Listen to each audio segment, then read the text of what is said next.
As a law abiding సిటిజన్గా నాకు చట్టం మీద, వ్యవస్థల మీద అపారమైన గౌరవం ఉంది. ఈ పోలీసుల మీద కూడా అపారమైనటువంటి గౌరవం ఉంది. కానీ ఈ 2-3 రోజులుగా మనం చూస్తూ ఉన్నాము, ఏ విధంగా టార్గెట్ విడుదల రజనీ అంటూ ఈ జిల్లాలో ఇక్కడ పోలీసు వారు ఏ విధంగా కూడా ఒక హైడ్రామా నడిపారు, ఏ విధంగా కూడా పోలీసు వాళ్ళు కూడా ఇందులో పార్ట్ అయ్యి నన్ను టార్గెట్ చేస్తూ ఇబ్బంది పెట్టాలనుకున్న వాళ్లకు ఆద్యం పోస్తూ మరి ఏ విధంగా ముందుకెళ్లారనేది ఇప్పుడు నేను చెప్పబోతున్నటువంటి ఈ కేసే ఒక ఉదాహరణ. ఎవరో గాలి పోగేసుకొని కట్టుకథలు అల్లి నన్ను టార్గెట్ చేస్తూ నా ఫాలోవర్స్ని, మా స్టాఫ్ని ఇబ్బంది పెట్టాలని చెప్పేసి ఆ గాలి పోగేసుకొని తెచ్చి ఇచ్చినటువంటి ఒక కంప్లైంట్, ఆ గాలి పోగేసుకొని తెచ్చినటువంటి అల్లినటువంటి ఆ కథ చూస్తే దాంట్లో కూడా నన్ను టార్గెట్ చేసే భాగంలో పోలీసుల పాత్ర కూడా ఆ కంప్లైంట్ రాసినటువంటి ఆ రాస్తున్న విధానంలో చేసిన అల్లినటువంటి ఆ కథలో వాళ్ళ పాత్ర ఉందేమో అని నా అనుమానం. ఎందుకనంటే ఒక కంప్లైంట్లో శ్రీ గణేష్ చౌదరి అనేటువంటి వ్యక్తి నా సన్నిహితుడని, ఈ గణేష్ అనేటువంటి వ్యక్తి నా ఫాలోవర్ అని, అతనికి మాకు ఏవో ట్రాన్సాక్షన్స్ ఉన్నాయని చెప్పేసి ఒక గాలి పోగేసి ఒక కట్టుకథల్లి అది కంప్లైంట్ ఇస్తే ఆగ మేఘాల మీద ఆ కంప్లైంట్ ఎప్పుడైతే గ్రీవెన్స్కి వచ్చిందో ఇమీడియట్గా కూడా నా స్టాఫ్ మీద చీటింగ్ కేసు నమోదు చేశారు. ఒక్కసారి మనం చూస్తే శ్రీ గణేష్ చౌదరి నా సన్నిహితుడా? ఎవరి శ్రీ గణేష్ ఒకసారి చూద్దాం. మీరు చూసినట్టయితే ఇందులో ఈ సర్కిల్ చేసినటువంటి వ్యక్తి ఇతను శ్రీ గణేష్ చౌదరి. ఇతను ఎవరి పక్కన ఉన్నాడండి? 2024 ఎన్నికల్లో దర్శి ఎమ్మెల్యే క్యాండిడేట్, ఎమ్మెల్యే ఇన్ఛార్జ్గా నించున్నటువంటి ఆ ఎమ్మెల్యే అభ్యర్థి క్యాంపెయిన్లో ఉన్నాడు ఈ శ్రీ గణేష్ చౌదరి. ఎంతో సన్నిహితంగా క్యాంపెయిన్ చేస్తూ వారి కోసం ప్రచారంలో మాట్లాడుతున్నటువంటి ఫోటోలు, ఆ దర్శి క్యాంపెయిన్లో పార్టిసిపేట్ చేసినటువంటి ఫోటోలు, ఇవి ఎవరు సన్నిహితుడండి? ఇతను ఎవరు ఫాలోవరు? ఏ పార్టీ? ఈ శ్రీ గణేష్ చౌదరి. ఈ శ్రీ గణేష్ అనే వ్యక్తి టీడీపీ. ఈ టీడీపీ అతన్ని మా ఫాలోవర్ అంటారా? మా ఫాలోవర్ అని చెప్పి కట్టుకదల్లి మా మీద కేసు పెడతారా? ఇప్పుడు వాస్తవాల్లోకి వస్తే 1 మార్చ్ 2025 ఇది ప్రజావేదికలో లోకేష్ గారికి ఒక అర్జీ వెళ్ళింది. ఇది లోకేష్ గారికి ఇచ్చినటువంటి అర్జీ.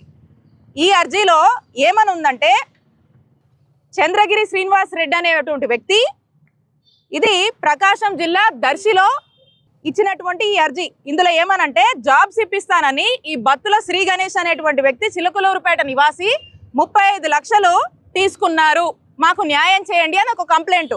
ఈ అర్జీలో క్లియర్గా మీడియా వాళ్ళకు కూడా చెప్తా ఉన్నా, సార్ బత్తుల శ్రీ గణేష్ అనే వ్యక్తి నాకు గుంటూరు విజ్ఞాన్ కాలేజ్ దగ్గర మా అమ్మాయికి సీట్ ఇస్తానని పరిచయం అయ్యాడు.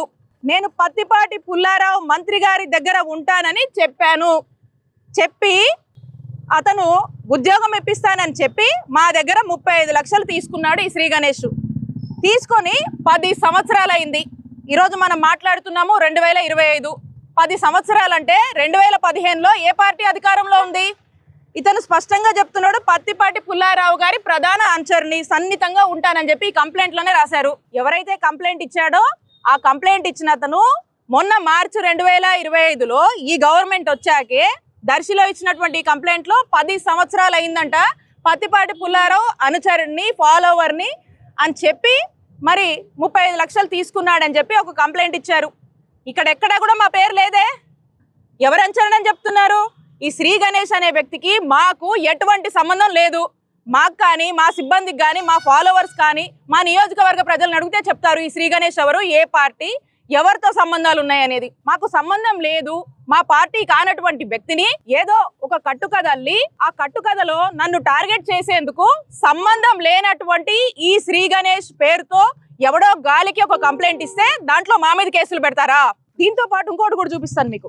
దీని మీద ఈ గవర్నమెంట్ వచ్చాకే ఇతనికి వేరే వాళ్ళకి ఏవో ట్రాన్సాక్షన్స్ ఉన్నాయని చెప్పి ఈ టీడీపీ గవర్నమెంట్ రాగానే ఒక కంప్లైంట్ వెళ్ళింది అక్కడ కూడా. ఆ కంప్లైంట్ వెళ్ళిన తర్వాత పోలీసులు 21 జనవరి అంటే జనవరి 21, 2005లో ఒక రాజీ అండర్స్టాండింగ్ రాసుకున్నారండి. ఒక సెటిల్మెంట్ జరిగింది టౌన్ స్టేషన్లో. ఈ సెటిల్మెంట్ ఏంటంటే కంప్లైంట్ ఇచ్చిన అతను మొన్న మా మీద ఎవరైతే కంప్లైంట్ ఇచ్చాడో, ఈ మాబు సుబాని అని చెప్పి మా మీద కంప్లైంట్ ఇచ్చాడో, కంప్లైంట్ ఇస్తే మా మీద కేసు కట్టారో, అదే వ్యక్తి గవర్నమెంట్ రాగానే కంప్లైంట్ ఇస్తే ఆ కంప్లైంట్లో పోలీస్ స్టేషన్లో జరిగిన సెటిల్మెంట్ ఏంటి? అందులో పోలీస్ స్టేషన్లో ఈ అర్జీని చూసి పెద్దల సమక్షంలో మాట్లాడుతూ ఒక ఒప్పందం జరిగింది.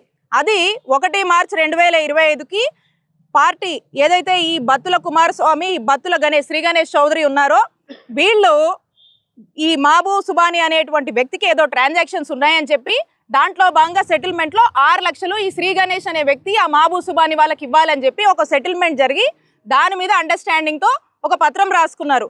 సో దీనికి ఏమన్నారు? పెద్దల సమక్షంలో ఒప్పందం అయితే అప్పటి వరకు ఇరు వర్గాల వారు ఒకరి జోరికి ఒకరు వెళ్ళకూడదని ఇద్దరిని బైండ్ ఓవర్ చేయడం జరిగింది. దాని మీద సాక్షి సంతకాలు కూడా పెట్టుకొని మరి ఈ సెటిల్మెంట్ రాజీ అనేది టౌన్ స్టేషన్లో జరిగింది. ఇక్కడ మా పేరు లేదే. మరి మొన్న కంప్లైంట్ ఇచ్చినటువంటి ఈ Mabu Subani TDP minority cell general సెక్రటరీగా ఉన్నాడు చిలుకలూరుపేటలో. మరి ఆయన ఏమి మా పేర్లు రాయలేదు ఇందులో. మరి ఈ సెటిల్మెంట్లో మా ప్రస్తావనే లేదు. ఇందాక చూసాము లోకేష్ గారికి ఇచ్చినటువంటి గ్రీవెన్స్లో ఆయన కూడా మా ప్రస్తావన ఏం చేయలేదు. మరి ఇంకోసారి ఏదో గ్రీవెన్స్ కూడా ఇంకో గ్రీవెన్స్లో కూడా ఇంకెక్కడ కూడా కంప్లైంట్ ఇచ్చారన్నారు, అందులో కూడా మా ప్రస్తావన లేదు. అంటే ఎంత ఐ ఓపెనింగ్ ఇది. అంటే ఇంత పబ్లిక్గా మరి ఈరోజు ఏమైందో తెలీదు. సడన్గా నన్ను టార్గెట్ చేయాలి, మా సిబ్బందిని టార్గెట్ చేయాలి, మా క్యారెక్టర్ అసాసినేషన్ చేయాలి, రాజకీయంగా మేము యాక్టివ్గా ఉన్నాము, ఎన్ని కేసులు పెట్టినా కూడా నిలబడి ఎదుర్కొని పోరాడుతూ ఈరోజు వైఎస్ఆర్ కాంగ్రెస్ పార్టీని చిలుకలూరుపేటలో నియోజకవర్గంలో మోటివేట్ చేసి నిలబెట్టుకొని ఈరోజు ముందుకు వెళ్తున్నాం. కాబట్టి ఈర్షతో అసూయతో ఆడమనిషి రాజకీయాలు తట్టుకోలేక మరి ఈ విధమైనటువంటి కేసులు మా మీద పెట్టి బెదరగొట్టాలని ట్రై చేస్తూ ఉన్నారు. నేను క్లియర్గా చెప్తా ఉన్నా ఈ పోలీస్ వాళ్ళకి, మీరు ఏ విచారణ అయినా చేసుకోండి, వీళ్ళకి మాకు కానీ మా సిబ్బందికి కానీ మా ఫాలోవర్స్ కానీ ఎటువంటి సంబంధం లేదు. ఇంకా ఇక్కడ ఒక ఆయన బాగా అత్యుత్సాహం చూపిస్తున్నాడు, ఒక ఆఫీసరు. ఆయన ఏదో హనుమంతరావు అంటున్నారు, ఆయన ఆ డిఎస్పీ పేరు. ఆయన పరిస్థితి ఎలా ఉందంటే ఆ పోలీస్ చొక్కా కాకుండా ఆ పచ్చ కదర్ చొక్కా వేసుకొని పనిచేస్తున్నట్టు కనిపిస్తుంది. ఎందుకంటే నిన్న దారుణంగా ఒక ప్రెస్ రిలీజ్ ఇచ్చాడు. ఆ ప్రెస్ రిలీజు ఎంత ఎక్స్ట్రీమ్గా ఎంత దారుణంగా ఇచ్చాడంటే, కనీసము ఒక కంప్లైంట్ వస్తే ప్రిలిమినరీ ఇన్వెస్టిగేషన్ చేసుకునేది లేదా? ఏ ఇన్వెస్టిగేషన్ లేకుండా వాస్తవాలకు వెళ్లకుండా సంబంధం లేనటువంటి వ్యక్తులు ఒక గాలి పోగేసుకొని కట్టుకదల్లి కంప్లైంట్ ఇస్తే మా మీద కేసులు కడతారా? ఏమనుకుంటున్నారు? అంటే ప్రజలు ఇవన్నీ గమనించట్లేదా? మీరు ఇంత దుర్మార్గంగా వ్యవహరించి మాకు సంబంధం లేకపోయినా మాకు సంబంధం ఉందని చెప్పి మీరు ఏదైతే కంప్లైంట్ కట్టి ఫేక్ కేసులు కట్టి మమ్మల్ని ఇబ్బంది పెడుతున్నారో, నేను చెప్తా ఉన్నా, కయ్యానికి కాలు దూకుందామని ఏదో కేసులు పెడితే మీ పొలిటీషియన్స్ ఎవడో ఇంప్రెస్ అవుతాడని చెప్పి కాలు దూకొని వచ్చి ఇక్కడ దాకా వచ్చి పిచ్చి పిచ్చి గాలి పోగేసుకొని కంప్లైంట్లు ఇస్తున్న వాళ్ళకి, అలాగే బాసుల మెప్పుల కోసమో ప్రమోషన్ల కోసమో పోస్టుల కోసమో మరి ఎగబడి పనిచేస్తున్నటువంటి ఈ ఆఫీసర్లకు కూడా చెప్తా ఉన్నా, ప్రతిదీ రికార్డ్ అవుతా ఉంది. ప్రతి దానికి కూడా మీరు చట్టం ముందు ఒకరోజు ఆన్సరబుల్.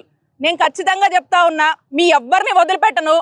మేము ఇక్కడే ఉండి ఖచ్చితంగా ఇలాంటి వాటిని వాళ్ళ వెనకాలండి ఆడిస్తున్న వాళ్ళ సంగతి కూడా తేలుస్తానని చెప్తున్నా. అలాగే మీరు చూస్తూ ఉన్నారు,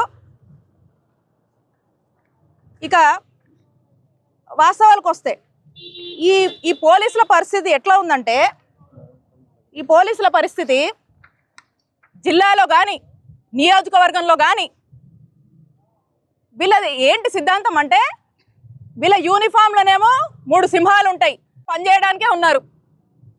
ఎంత అంటే పొద్దున్నేస్తే వీళ్ళ ఉద్దేశం ఒకటే, వైఎస్ఆర్ కాంగ్రెస్ పార్టీ వాళ్ళని టార్గెట్ చేయాలి, వాళ్ళు ప్రజల పక్షాన పోరాడుతుంటే గొంతు నొక్కేయాలి, నోరు మూపించాలి, కదలాడకుండా ఇంట్లో కూర్చోబెట్టాలి. ఈరోజు మేము యాక్టివ్గా తిరుగుతున్నాం కాబట్టే, ఈరోజు జిల్లాలో కానీ నియోజకవర్గంలో కానీ యాక్టివ్గా ఉన్నాం కాబట్టే ఏదో ఒకటి చెయ్యాలని చెప్పేసి మరి ఈ రకమైనటువంటి అంశాలతో ఈ రకమైనటువంటి ఇబ్బందులు పెడుతూ మమ్మల్ని మా క్యాడర్ని ఇల్లీగల్ డిటెన్షన్ చేస్తున్నారు. పోలీసులు గూండాల్లా ప్రవర్తిస్తున్నారు. పోలీసులు పచ్చ డ్రెస్ వేసుకున్నటువంటి ఒక రౌడీల్లా ప్రవర్తిస్తున్నారు. ఈ పోలీసులకు చెప్తా ఉన్నా, మీ మీద మీరు ఇలాంటి ఇల్లీగల్ కేసులు పెట్టి మా వాళ్ళని ఇల్లీగల్ డిటెన్షన్ చేస్తూ మీరు రాత్రి పగలు పెడుతున్నటువంటి ఇబ్బందులకు ఖచ్చితంగా దీని మీద నేను న్యాయ పోరాటం చేస్తున్నా.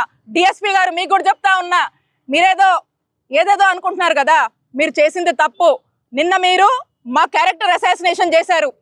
నిన్న మీరు మమ్మల్ని మా మా మా వాళ్ళందుకు మాకు సంబంధం లేని దాంట్లో మమ్మల్ని పెట్టి మమ్మల్ని అందులో ఏదో మళ్ళీ దాని చుట్టూ ఇంకో కథల్ని మమ్మల్ని ఇరికిచ్చి ఈ తప్పు మాదే అని చెప్పి మీ ఎవరో ఇద్దరు మధ్య ఉన్నటువంటి పంచాయతీని మాకు రుద్దేటువంటి ప్రయత్నం చేస్తూ ఉన్నారు. మీకు చెప్తా ఉన్నా, దీని మీద నేను డిఫర్మేషన్ వేస్తాను. దీని మీద నేను అవసరమైనటువంటి అన్ని నాకున్న ఆప్షన్స్ అన్నీ ఎక్స్ప్లోర్ చేసి హ్యూమన్ రైట్స్కి వెళ్తాను, నేషనల్ ఉమెన్ కమిషన్కి వెళ్తాను. ఇంకా ఏ ఆప్షన్స్ ఉన్నాయో అన్ని ఆప్షన్స్ని ఎక్స్ప్లోర్ చేసి ఖచ్చితంగా కూడా మీరు తప్పు చేశారు అని మీరు రియలైజ్ అయ్యేలాగా కూడా నేను చేస్తానని చెప్పి తెలియజేస్తున్నాను. అలాగే మా నియోజకవర్గంలో కొంతమంది పోలీసులు, అందరు కాదు నేను చెప్తుంది, ఆ కొంతమంది పోలీసులు అత్యుత్సాహం ప్రదర్శించి చేస్తున్న వాళ్ళకు మాత్రమే చెప్తా ఉన్నా. And at the same time నియోజకవర్గంలో యథేచ్ఛగా రేషన్ మాఫియా నడుస్తుంది. నేను అడుగుతున్నా ఈ పోలీసుల్ని, ఇద్దరు చచ్చిపోయారు రేషన్ మాఫియాలో భాగంగా, మరి ఏది దాని గురించి ఏం చేశారు చెప్పండి? దాని మీద ధ్యాస లేదు. యథేచ్ఛగా పేకాట నడుస్తుంది, పేకాట శిబిరాలు పెరిగిపోతూ ఉన్నాయి, ఇష్టం వచ్చినట్టు క్లబ్బులు నడుపుతున్నారు. మరి అవెక్కడ కట్టడి చేస్తున్నారు? వాటి మీద కూడా ధ్యాస లేదు. గ్రావెల్ నడుస్తూ ఉంది, గ్రావెల్ మాఫియా చేస్తూ ఉన్నారు. ప్రతి పనికి డబ్బులు వసూలు చేస్తూ ఉన్నారు. అక్రమంగా ఎన్ని చేస్తున్నా కూడా వీటేటిని కంట్రోల్ చేయరు. ఇవేవి మీకు కనపడవు. నేను అడుగుతా ఉన్నా, మరి మొన్న గ్రీవెన్స్లో చాలా కంప్లైంట్స్ వచ్చే ఉంటాయి కదా, ఆగమేఘాల మీద నన్ను టార్గెట్ చేస్తూ మా వాళ్ళ మీద పెట్టినటువంటి కేసు అంత ఇంట్రెస్ట్ మరి వేరే ప్రజలందరూ కామన్ ప్రజలు చాలా మంది వచ్చారు కదా, సామాన్య ప్రజలు చాలా మంది వచ్చి చాలా గ్రీవెన్సెస్ ఇచ్చారు కదా. మీరు ఎన్ని కేసులు కంప్లైంట్లు ఎన్ని కట్టారు? ఎన్నిటి మీద కేసు కట్టారు? ఎన్ని సాల్వ్ చేశారు?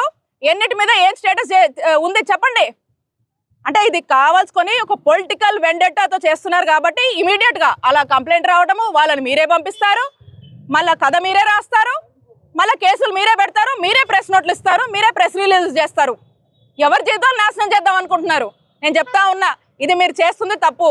ఏదైతే ఒక చెడు సంస్కారానికి మీరు బీజం వేశారో, మీరు ఫౌండేషన్ వేశారో, అది ఖచ్చితంగా మిమ్మల్ని దహించి వేస్తుందని తెలియజేసుకుంటున్నాను. అందరినీ ఒకటే రిక్వెస్ట్ చేస్తూ ఉన్నాను, ఎవరైనా కూడా ఓ గాలి పోగేసుకొని వచ్చినప్పుడు, ఓ గాలి మాటలతో వచ్చినప్పుడు ప్రతి అధికారిని రిక్వెస్ట్ చేస్తూ ఉన్నాను, వాస్తవాల్లోకి వెళ్ళండి, బేసిక్స్ చూడండి, చూసి వాస్తవాలు ఉంటే ఆ ప్రిలిమినరీ ఎంక్వైరీ చేసిన తర్వాత కేసులు కట్టండి. అవాస్తవాలతో అక్రమంగా వైఎస్ఆర్ కాంగ్రెస్ పార్టీ అయితే చాలు, వాళ్ళ క్యాడర్ అయితే చాలు, ఇబ్బంది పెట్టొచ్చు అని చెప్పి అడుగులు ముందేస్తున్న మీ అందరినీ కూడా కోరుతా ఉన్నాను. ఇది తప్పు, మీరు చేస్తుంది తప్పు. దీనికి ఖచ్చితంగా ఇంతకింత గుణపాఠం మీకు నేర్పిస్తాము. మేము చట్టం ముందు మిమ్మల్ని దోషులుగా నిలబెడతామని తెలియజేసుకుంటా ఉన్నాను. నాకు కానీ మా సిబ్బందికి కానీ ఈ ఇష్యూతో, ఈ గణేష్తో మాకు ఎటువంటి సంబంధాలు లేవు, ఈ కేసుతో మాకు ఎటువంటి సంబంధం లేదు. మీరు ఏ దానికైనా కూడా మీరు ఏం ఇంట్రాగేషన్ చేస్తారో, ఏం ఇన్వెస్టిగేషన్ చేస్తారో చేయండి, మేము అన్నిటికీ సిద్ధమే. నేను ఎస్పీ గారిని ఒకటే కోరుతా ఉన్నాను, ఈరోజు కలిసి ఒక రిప్రజెంటేషన్ ఇచ్చి రిక్వెస్ట్ చేయడం జరిగింది. ఏంటంటే ట్రాన్స్పరెంట్గా ఈ కేసు మీద విచారణ జరపండి. మాకు అనుమానాలు ఉన్నాయి. వాంటెడ్గా మీ వాళ్ళే ఉండి, టీడీపీ వాళ్ళే కథ రాసి, టీడీపీ వాళ్ళే కంప్లైంట్ ఇచ్చి, టీడీపీ వాళ్ళే మాకు సంబంధం ఉందని అంటగట్టి మళ్ళీ వాళ్ళే ఇది చేస్తూ ఉంటే ఏకపక్షంగా పోలీసు వెళ్తున్నారు. కాబట్టి జెన్యూన్గా, ట్రాన్స్పరెంట్గా విచారణ జరగాలని పోలీసు వారిని ఈరోజు కోరడం జరిగింది కదా. ఒక కట్టు కదా, అది కూడా చక్కటి కట్టు కదా, ఏం పర్లేదు. పొద్దుకులు టార్గెట్ విడుదల రజని ఏదో విధంగా ప్రజల్లో అబాస్పాలు చేయాలి, డీఫేమ్ చేయాలి, ఏదో విధంగా జనంలో కన్ఫ్యూజన్ తీసుకురావాలి అని చెప్పేసి ఇలాంటివన్నీ చేస్తా ఉన్నారు. నేను చెప్తా ఉన్నా, మా నాయకుడు జగన్మోహన్ రెడ్డి గారు ఆశీస్సులతో, చిలకలూరుపేట ప్రజల ఆశీస్సులతో నేను ఇక్కడే నిలబడతా, ఇక్కడే పోటీ చేస్తా. భగవంతుడు ఆశీస్సులతో, ప్రజల ఆశీస్సులతో ఖచ్చితంగా వైఎస్ఆర్ కాంగ్రెస్ పార్టీని గెలిపించుకుంటామని తెలియజేసుకుంటున్నాను. ఆడమనిషి రాజకీయాల్ని ఓర్చుకోలేక అసూయతో, ఈర్షతో చేస్తున్నటువంటి టార్గెట్లు ఇవి.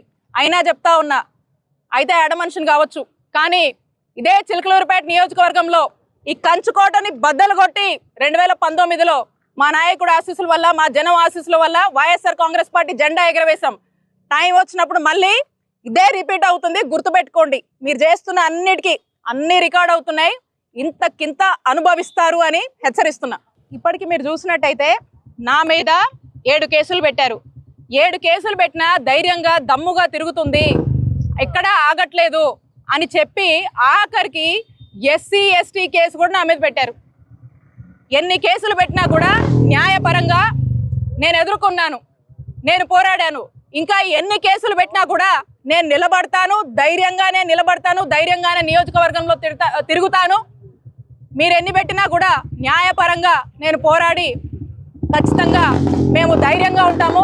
మా మీద కానీ మా కేడర్ మీద కానీ మీరు ఎన్ని కేసులు పెట్టినా కూడా ఎవరము అదిరేది లేదు, బెదిరేది లేదు. మా ధైర్యం మా నాయకుడు జగన్మోహన్ రెడ్డి గారు. మేము ఇంకా రెట్టింపు ఉత్సాహంతో ముందుకు వెళ్తాం.